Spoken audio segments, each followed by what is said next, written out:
Isang emergency lang, ubos agad ipon natin. Hello mga kawais, welcome back to Money-Wise tayo. Ako po si Kusbayan. Today, pag-uusapan po natin ang emergency fund. Bakit ito malaga at paano magsimula kahit maliit lang ang income. Mga kaibigan, hindi natin alam kung kailan darating ang mga sakuna. Hindi po natin alam kung kailan darating ang problema. Pwedeng biglang mawalan tayo ng trabaho bukas. Pwede ma-hospital tayo ngayon. O di kaya bukas. O di kaya sa isang linggo. Pwede namang masira ang gamit na kailangan araw-araw. Kung wala po tayong emergency fund, mauuwi po tayo sa utang at stress. Now, I want to share these 3 reasons why we need an emergency fund. Number 1 is peace of mind. Iba ang pakiramdam kapag alam po natin na meron po tayong nakatabi na pera for unexpected events. Hindi po tayo madaling kabahan.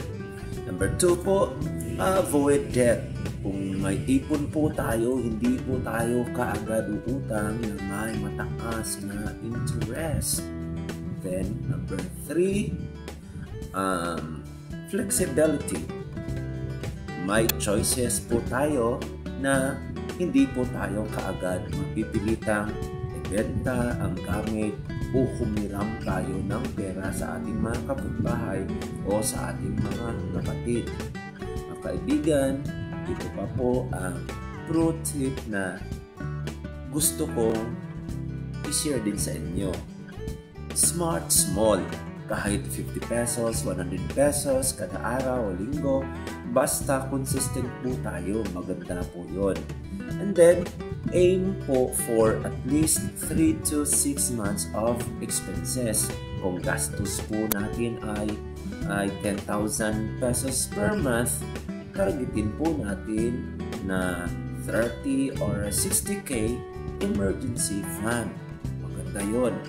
And then, separate account. Huwag ihalo sa normal savings para hindi po natin kaagad magalaw ang emergency funds. Mga kawais, tandaan po natin, hindi po natin pwedeng hula-hulaan ang emergency, pero pwede po natin siyang paghandaan kahit maliit lang po sa